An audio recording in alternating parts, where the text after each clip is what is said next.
Bonjour à tous. Je suis rentré ce matin par le premier avion d'Orly, chez moi, en Espagne, et rentré de ma première tournée des émotions spéciales RH. Ce projet, qui est radicalement nouveau dans ses buts, son organisation et son public. Je commence seulement à apercevoir toutes les implications de ce projet qui, maintenant je le sais, était quand même un peu fou. Mais je sais déjà que ça restera comme un des moments forts de ma carrière. Je m'appelle Aurélien Daudet. Bienvenue dans Révolution RH. Il y a quelques mois, j'ai fait un pari. J'ai décidé de lancer un atelier gratuit, réservé aux équipes RH, focalisé sur la compréhension et l'utilisation de leurs émotions. Mon but, dans ces 3 heures, c'était d'abord de vous proposer une vision neuve des émotions et de leur fonctionnement, en me basant bien sûr sur les dernières recherches scientifiques, ce qui m'a valu au passage de remettre en question certaines des choses que je répétais depuis longtemps. Et puis, je voulais aussi vous montrer les implications concrètes pour vos métiers dans l'accompagnement des personnes. Et puis enfin, je voulais vous proposer d'appliquer ces nouveaux outils à des situations de votre quotidien, pour que vous repartiez avec des choses à tester immédiatement. Première surprise et premier cadeau. Près de 80 personnes ont accepté mon invitation. Je suis allé en Normandie, en Champagne, en région parisienne et même à Barcelone.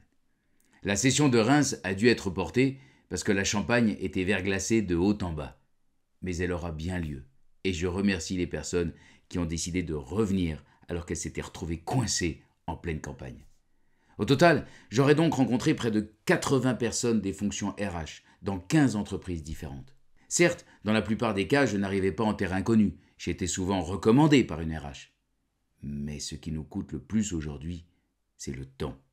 Et le fait que toutes ces personnes aient bloqué sans hésiter ces 3 heures dans leur agenda, et qu'il n'y ait eu quasiment pas de défection ensuite, à part des maladies d'enfants, des problèmes réels, tout cela me confirme que vous, les fonctions RH, vous êtes demandeuses de solutions pratiques et de soutien, dans le domaine de l'utilisation efficace de vos émotions, et pas seulement.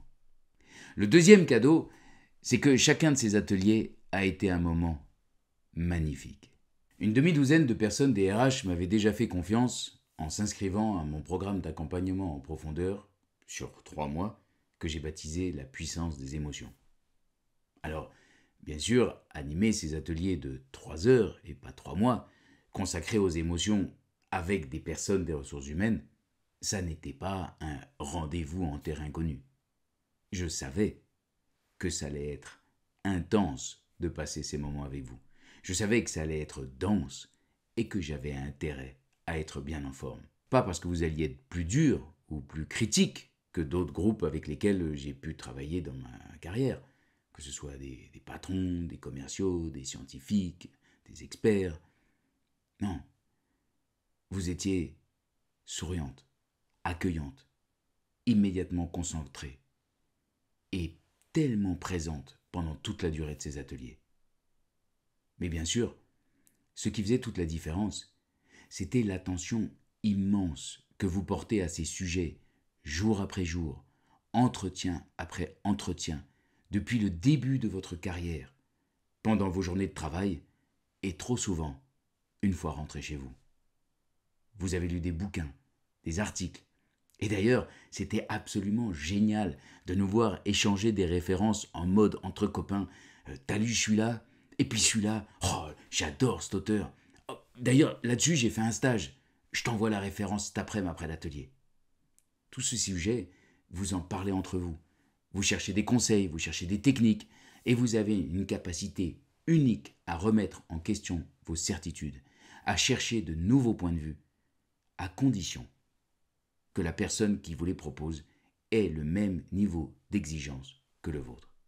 Plusieurs d'entre vous m'avaient aussi confié que ce qui faisait la différence dans nos ateliers, dans ces ateliers que j'avais baptisés le laboratoire des émotions, c'était le fait que pour une fois, vous aviez quelqu'un qui mettait toute son attention, tout son focus sur vous.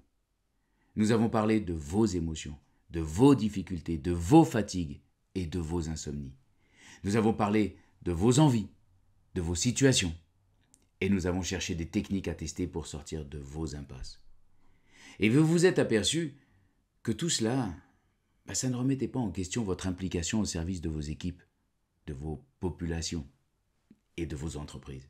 Et qu'au contraire, prendre soin de vous, ça faisait partie de votre job. Parce que cela permet d'avoir une RH qui est puissante, qui est force de proposition, qui est impliquée dans la stratégie et qui est co-responsable du cadre et du sens. Pourquoi est-ce que j'ai baptisé ces chroniques hebdomadaires Révolution RH ? Parce que profondément, je veux vous convaincre, vous les fonctions RH, de changer radicalement de perspective. Je veux vous aider à prendre soin de vous-même, au moins autant que vous prenez soin des autres. Parce que se faire toujours passer après, c'est s'enfermer dans les difficultés. S'occuper de soi, d'abord, c'est augmenter son niveau d'énergie. C'est ouvrir les options. Et donc, trouver des solutions. Et à terme, bien sûr, rendre plus fortes vos organisations. Pourquoi est-ce que je veux être le coach des RH ? Parce que si la RH est puissante, l'entreprise est puissante et humaine. Et le monde s'en portera beaucoup mieux. Ces ateliers ont donc été très intenses en termes de réflexion, d'analyse de cas. Mais ils ont aussi été des moments profondément joyeux. J'ai beaucoup ri avec vous. Et cela aussi m'a conforté dans mon envie de travailler avec vous, pour vous. La vie est beaucoup trop courte pour la vivre en fronçant les sourcils avec ce fameux masque pro. Je suis chaque jour plus convaincu qu'on peut être sérieux, c'est-à-dire profondément engagé, professionnel, et en même temps ne pas se prendre au sérieux. Et donc garder une distance saine vis-à-vis de ce que l'on croit savoir. Vous incarnez cette attitude. Je l'ai découvert en passant toutes ces heures avec vous. Et en comédien que j'ai été pendant 8 ans, je vous annonce que je vais vous copier pour éviter de me prendre trop au sérieux. Et puis, vous m'avez fait un 3e cadeau. J'ai beaucoup appris pendant ces sessions. J'ai eu, grâce à vous, une vision en profondeur des lignes de force et de fracture qui traversent aujourd'hui les entreprises. Nous avons parlé des émotions, bien sûr, mais nous avons aussi parlé de sauvetage, la version toxique du soutien. Nous avons parlé de cadres et des règles qui n'ont rien à voir avec les principes. Nous avons parlé d'estime de soi, tellement différente de la confiance en soi. Nous avons aussi abordé des thèmes comme le scénario de vie, le mindset fixe ou de croissance, la persona, l'influence, les signes de reconnaissance, les positions existentielles et le beau sujet de la vision. Et que c'était bon, et que c'était riche. Et puis en plus, ça n'est que la première étape. En échange de ces ateliers, j'avais demandé aux participants de m'accorder 1 heure pour que je puisse les interviewer sur leur quotidien, leur vision des ressources humaines, leurs difficultés, leurs rêves. J'avais commencé ces entretiens à l'été dernier, mais là, je vais passer la seconde. Fin février, je pense que j'aurai rencontré et interviewé près de 90 personnes des fonctions RH. Ça ne sera pas universel, mais ce sera déjà un bon début. Vous savez, je ne suis pas un ancien des RH, et je ne vois pas du tout comment je pourrais vous donner des conseils techniques sur la meilleure manière de faire un recrutement, un licenciement, un entretien professionnel, comment choisir ce fameux SIRH, ou bien la gracieuse stratégie globale de gestion des compétences. En plus, je ne crois vraiment pas que vous en ayez besoin. Je pense que vous êtes des professionnels de haut niveau, avec des expertises fortes, et puis, lorsque vous avez besoin d'un conseil technique, souvent très précis, vous le trouvez en appelant vos copines RH, vos collègues, vos anciennes collègues, ou même, beaucoup me l'ont dit, les personnes avec qui vous avez fait vos études. Moi, ce que je veux, c'est autre chose. Ce que je veux, c'est vous aider à traverser au mieux toutes ces situations, en étant consciente de vos forces, de votre style de communication, de votre motivation, en utilisant vos émotions, votre envie de transformation, en construisant des relations personnelles nourrissantes, en renforçant chaque jour un peu plus votre estime de vous-même. Avec tout ça, vous embarquerez les personnes autour de vous dans des projets puissants et humains. Alors oui, ce mois de janvier a représenté pour moi un investissement lourd. Bien sûr, ce sont 2 mois presque totalement dédiés à l'animation de ces ateliers gratuits et aux interviews ensuite. Et puis, il y a l'investissement direct, c'est 1 mois loin de chez moi, dans un Airbnb et des hôtels, avec des trains, des avions, de mauvais sandwichs, et puis aussi quelques très bons restaurants, l'avantage de revenir en France. J'ai aussi eu 2 grosses crèves, je pense que vous entendez la seconde. Mais en échange de cet investissement, j'ai eu beaucoup plus que tout ce que j'avais imaginé.